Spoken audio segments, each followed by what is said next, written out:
السلام علیکم ګرانو محترمینو ملګرو په دې چې روغ جوړ او خوشاله بوی زم سید الله حسن یو ځل بیا تاسو لپاره د ویني ویډیو سره راغلی یم ملګرو په دې ویډیو کې تاسو درخوایم چې موږ څنګه کولی شو د یو کوډ په واسطه د خپل موبایل کې فری میموري حافظه زیاته کړو نو ملګرو که تاسو موبایل میموري حافظه کمه وي یا هم ستاسو موبایل ګرمي کې ستاسو موبایل جام کېږي ستاسو موبایل وایرس لري نو بالکل دغه کوډ په واسطه ستاسو خپل موبایل کلیر کولی شئ نو ملګرو دلته تاسو ته ډېره زبردسته خیم تر اوسه پورې تاسو هیڅ کله هم په هیڅ کوم پښتو یوټیوب چینل کې نه وی لیدلې نو ډیره زبردسته طریقه ده دلته به تاسو خپل ملګرو په خپل موبایل کې یو کوډ ډایل کوئ تاسو هغه کوډ به تاسو موبایل کې اضافي پلتو شیان اضافي فایلونه فولډر هم هغه شیان چې تاسو میموري نیولې ده هغه ټول او ورسره د وایرس په لمنځه یوسي ملګرو ویډیو سکیپ کوئ ویډیو تر پایه وګورئ ټول ملګرو اول به تاسو په خپل موبایل کې راشئ سیټینګ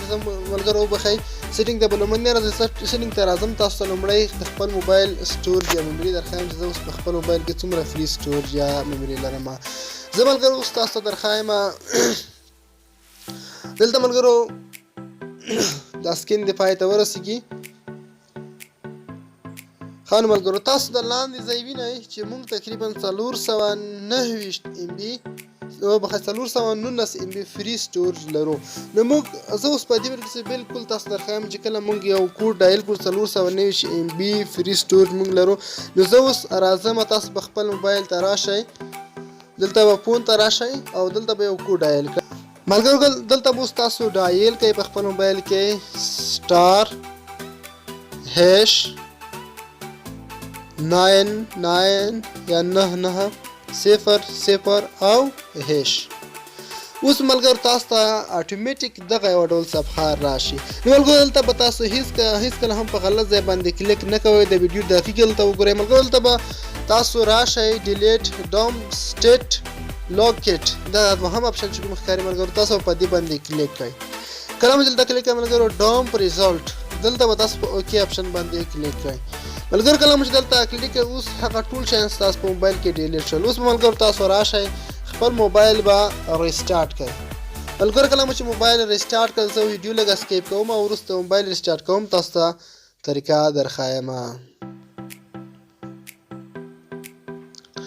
هنه ملګرو ما ویډیو سکیپ کړ موبایل مې ریسټارټ کړو زه بیا هم راځم سیټینګ ته تاسو درخوایم چې زموږ میموري څومره زیاته شوې ده ملګرو زه اوس راځم خپل موبایل ته دلته ملګرو ډیوایس کېر هم تاسو سټورج ته لاړ شئ دا سکرین د پای ته ورسیږي ها نو ملګرو تاسو وینئ چې زموږ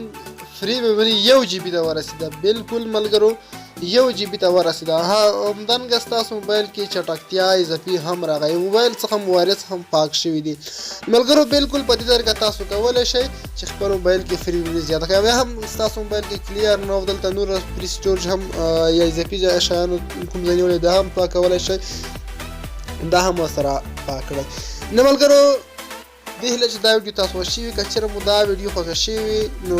مهرباني وکړئ ویډیو در سره لایک کړئ او زموږ ویډیو شیر کړئ له خپل ملګرو سره په واتساپ ټلیګرام او همدارنګه مسنجر باندې مننه ښه وخت او ښې شیبې ولرئ